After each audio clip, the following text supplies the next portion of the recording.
I'm a 28-year-old man, and I've been married to my wife, Sarah, 26, for 2 years. We dated for 4 years before getting married. We don't have children yet, but we were planning to start a family soon. My relationship with my mother, 52, has always been complicated. She raised me and my younger brother, Tim, 24, by herself after our father left when I was 10 and Tim was 6. Growing up, our family struggled financially. My mom worked multiple jobs to make ends meet, often leaving me to take care of Tim. I remember many nights when I had to cook dinner for us or help Tim with his homework because mom was working late. Despite the challenges, I always admired her determination to provide for us. As I got older, I started to notice that my mom relied on me emotionally more than she probably should have. She would often talk to me about her problems with work or relationships, even when I was still a teenager. I felt like I had to be strong for her, and I took on a lot of responsibility at a young age. When I got my first real job at 22, working as an entry-level accountant at a local firm, I started helping my mom financially. At first, it was just small things, buying groceries when I visited or helping her pay a utility bill. I didn't think much of it at the time. I felt it was my duty to help her after everything she had done for us. I met Sarah when I was 24. She was a nurse at the local hospital, and we hit it off immediately. As our relationship grew more serious, I started to see my family dynamic through her eyes. Sarah noticed how often I was helping my mom and expressed concern that I might be enabling her dependence on me. At the time, I brushed off her concerns, thinking she just didn't understand our family situation. Over the next few years, as Sarah and I got engaged and then married, my financial support for my mom increased. I was making more money at my job, and it seemed like my mom always had a new crisis that needed solving. Sometimes it was car repairs, other times it was unexpected medical bills. I always stepped in to help, often without questioning the details. Sarah and I had many discussions about this. She worried that my mom was taking advantage of my generosity and that it could affect our future plans. We wanted to buy a house and start saving for a family, but a significant portion of my income was going to my mom. I assured Sarah that it was temporary, that my mom just needed some help to get back on her feet. About 6 months ago, things took a turn. My mom called me in tears, saying she was behind on rent and would be evicted if she didn't come up with $2,000. Without hesitating, I transferred the money to her account. A week later, I noticed a strange charge on my bank statement. It was for an online casino. I usually didn't scrutinize my mom's expenses, but this time something felt off. I dug deeper into her recent transactions and discovered that she had used most of the money I gave her for online gambling. I was shocked and angry. I confronted her about it, and she broke down, admitting that she had developed a gambling problem over the past year. She claimed she was trying to win enough money to pay me back and become financially independent. I told her I couldn't keep supporting her if she was going to gamble the money away.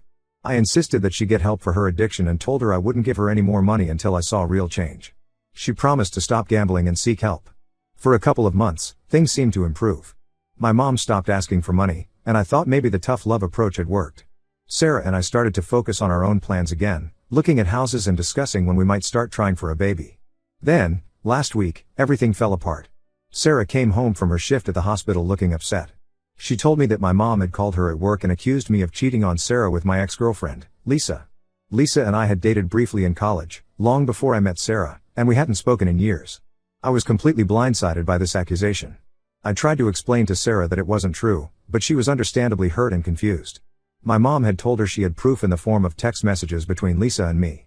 I had no idea how she could have gotten these messages or what they might say. Sarah asked to see my phone and my messages. I gave them to her without hesitation, knowing there was nothing to hide. But the damage was already done. The seed of doubt had been planted, and Sarah didn't know what to believe.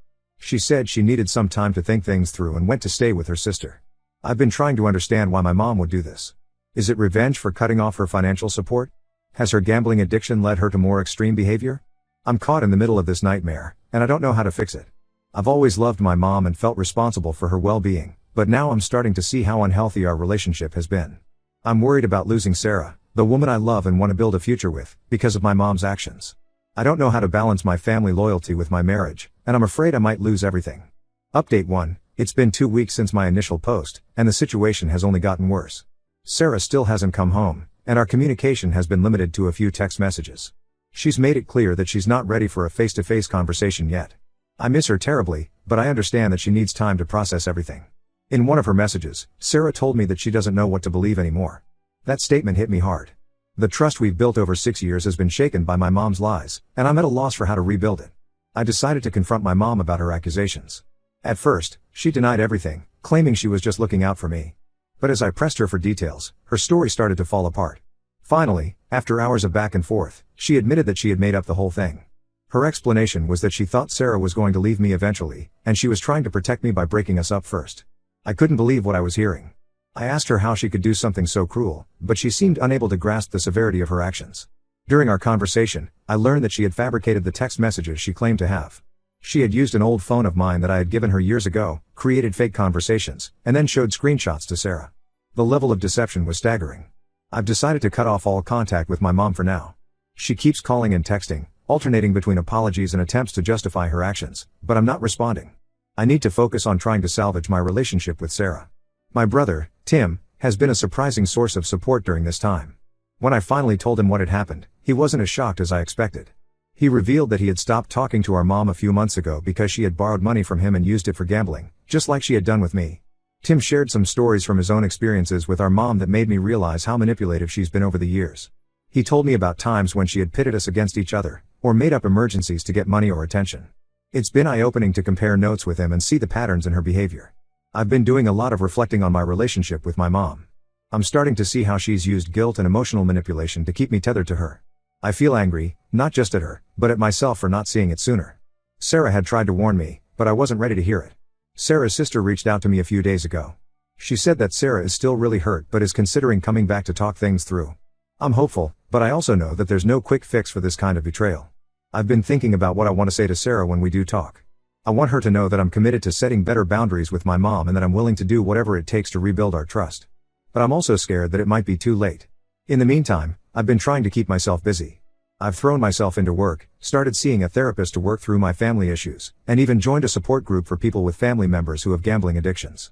It's been helpful to talk to others who understand what I'm going through. I'm also starting to think about what my relationship with my mom might look like moving forward, if we have one at all. I know I can't cut her off completely, she's still my mom, and I worry about her. But I also know that I can't keep enabling her behavior or letting her interfere in my life. This whole situation has made me realize how much I've neglected my own needs and wants over the years. I've always been so focused on taking care of everyone else that I never really thought about what I wanted for myself.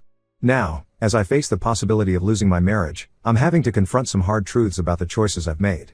I'm hoping that Sarah will be willing to work through this with me, but I'm also trying to prepare myself for the possibility that she might not.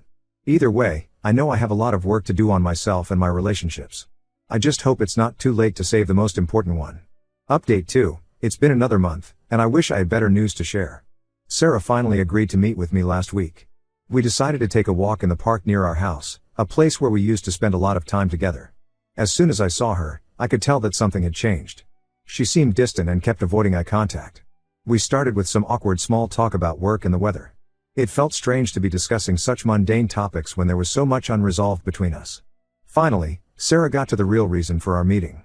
She told me that she had been doing a lot of thinking over the past weeks.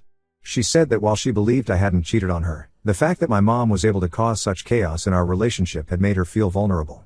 She expressed fear that even if we got back together, my mom would always be a problem in our lives.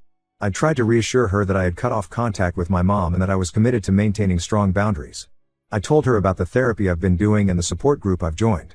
But Sarah said it wasn't just about my mom anymore. She explained that this situation had made her question whether we were truly right for each other. She brought up past arguments we'd had about my family and how she had always felt like she came second. She said she loved me but wasn't sure if love was enough to overcome all the issues we were facing. Hearing Sarah say these things was incredibly painful. I wanted to argue, to tell her that we could work through anything together, but I could see in her eyes that she had already made up her mind. Sarah suggested that we take some time apart to really think about what we want. She proposed a trial separation of 3 months. During this time, we would live separately and limit our contact. At the end of the 3 months, we would reassess our relationship and decide whether to work on it or end it permanently. I agreed to the separation, even though it was the last thing I wanted. I felt like I was losing my best friend and partner, but I also knew that pushing her to stay would only make things worse. We spent the next hour discussing the logistics of our separation. Sarah would continue staying with her sister, and I would remain in our apartment. We agreed on how to handle our shared finances and decided to only contact each other if absolutely necessary. As we were saying goodbye, Sarah hesitated for a moment. She reached out and squeezed my hand, telling me that she was sorry things had turned out this way. It took every ounce of self-control I had not to break down right there in the park. Since that meeting, I've been trying to focus on myself. I've continued with therapy and have started exploring some new hobbies to keep myself occupied. I've joined a local hiking group and have been spending more time outdoors, which has been helpful in clearing my head. I've also had to deal with the fallout from my decision to cut off contact with my mom. She's been telling family members and mutual friends that Sarah abandoned me because she couldn't handle our family. It's frustrating to hear these lies being spread, but I'm trying to stay above it and not engage. My brother Tim has been keeping me updated on our mom's situation. Apparently, she's still gambling and has been asking other family members for money. It's hard to hear, but it also reinforces that I made the right decision in setting boundaries. As the days pass, I find myself oscillating between hope and despair. Part of me believes that this time apart will help Sarah see that we can overcome this obstacle. Another part of me is terrified that she'll realize she's happier without me. For now, all I can do is focus on becoming the best version of myself. Whether Sarah and I end up together or not, I know I need to address my own issues and learn to set healthier boundaries. It's a difficult journey, but I'm committed to seeing it through. Update 3. It's been 3 months since my last update, and I'm writing this with a heavy heart. Sarah and I are officially separated. After our trial separation period ended, we met to discuss our future, and it became clear that the trust between us had been irreparably damaged. We tried couples counseling for a few sessions, hoping that a professional could help us navigate through our issues. During these sessions, we talked about the impact my mom's actions had on our relationship, but we also uncovered other underlying problems that we had been ignoring. Sarah expressed that she had always felt like she was competing with my family for my attention and loyalty.